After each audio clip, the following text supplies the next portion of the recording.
Hi, and welcome back to U.S. History with me, Mr. Snyder, and today we're going to talk about the beginning of the 21st century, the economics of the new century, and the George W. Bush presidency.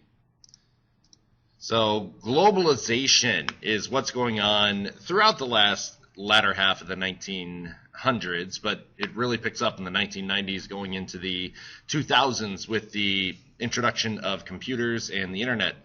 It's economics, politics, cultures, and societies becoming integrated with those from one another around the world. And so multinational corporations are an example of this. They have headquarters in one country, manufacturing plants in many others. The advantages are it does make more things available to greater numbers of people around the world, and it quickens the development of some nations. However, it's done with the cost of manufacturing jobs being outsourced to those to less developed nations, where workers don't have to be paid quite as high of a salary, and they don't have as good of protections available. Economics problems also, if they're felt in one area of the world, they'll be felt in another area as well, since our economies are interdependent now. Bill Clinton in the 1990s supported the establishment of free trade blocs, which protect the economies of particular regions and help them grow. Europe has one called the European Union, which was established in 1993. They had other countries working together since the 1950s, but now it's official, and they adopt the euro, which encourages the currency there, which encourages trade between members and challenges the economic leadership of the United States since World War II. It also coordinates monetary and economic policy among its members. And America, in North America, we partner with Canada and Mexico and establish NAFTA, or the North American Free Trade Agreement. It also removes, what the NAFTA does is it gradually removes trade barriers between U.S., Canada, and Mexico. Supporters say it will promote economic growth and reduce prices, and it does that, but at the expense of allowing U.S. manufacturers to relocate to Mexico and losing American manufacturing jobs. We also join and help the World Trade Organization, which is an extension of the GATT, or the General Agreement on Tariffs and Trade. It's not general, it's not global, it's general. The goal of this is to reduce tariffs and increase free trade, and the World Trade Organization has a little bit more authority to do that because they can negotiate trade agreements and help settle disputes.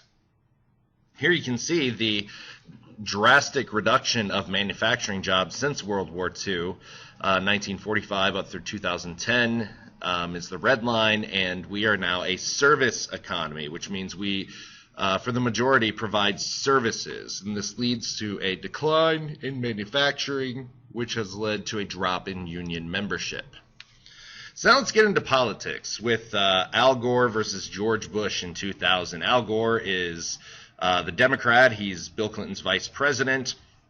George Bush is the Republican. What's interesting about this is neither candidate gets 270 electoral votes that you need to win, but Florida is in disputes. And so it's so close in Florida, they actually have to recount every vote by hand. And whoever wins Florida's 25 electoral votes will have enough to win the election. There's no standard for recounting the votes, and they used paper ballots back then, so if there was a little chad, a little circle of paper hanging off, did that count as a vote? If it didn't poke all the way through, did that count as a vote?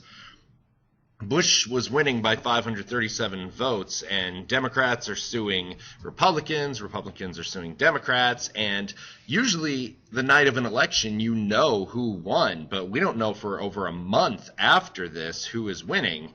But the Supreme Court decides it along party lines, and conservatives, the 5 conservatives on the Supreme Court vote, and the 5 liberals vote for Gore. The Supreme Court rules that a constitutional recount, one that had uniform procedures, could not be fashioned in the time remaining.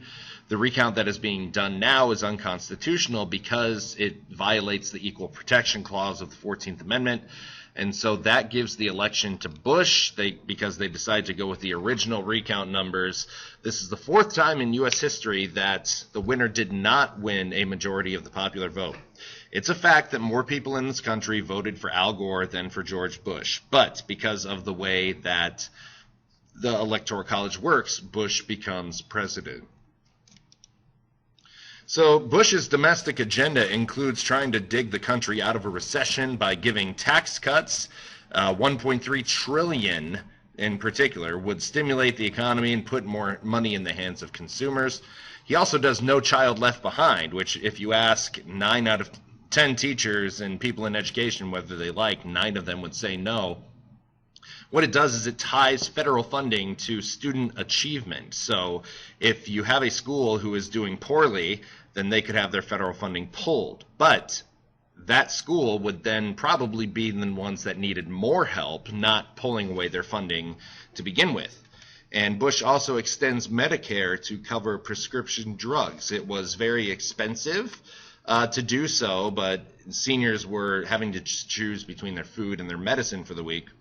It was confusing to seniors to enroll, however, and it did not cover everything, so it was inadequate coverage. And then you all know about the 9/11 attacks. 4 airplanes in 2001 are hijacked and crashed into the World Trade Center, the Pentagon, and 1 crashes in a field in Pennsylvania that was headed for the Capitol building.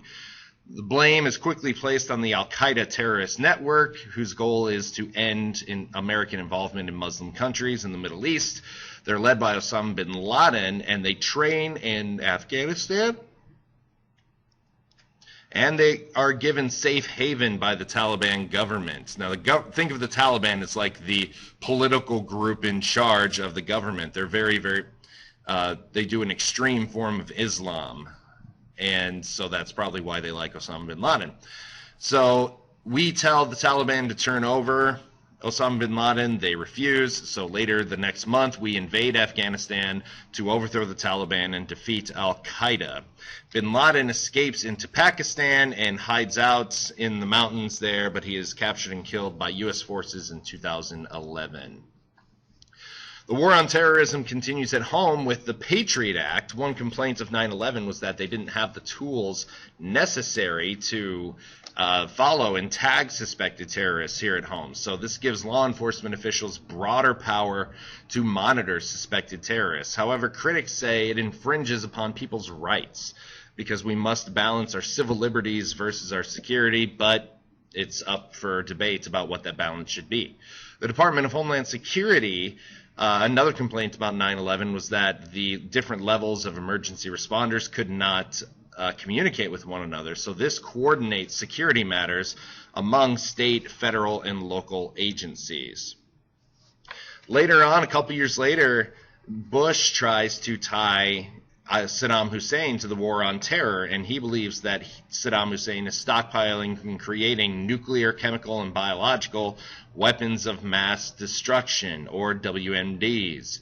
And so the UN weapons inspectors didn't find any, but we invade Iraq before they're allowed to continue searching because we thought Iraq was trying to hide the WMDs. Saddam's forces fall immediately, and American forces liberate Baghdad later on. Saddam goes into hiding, but he is captured, tried in Iraq, and executed in 2006.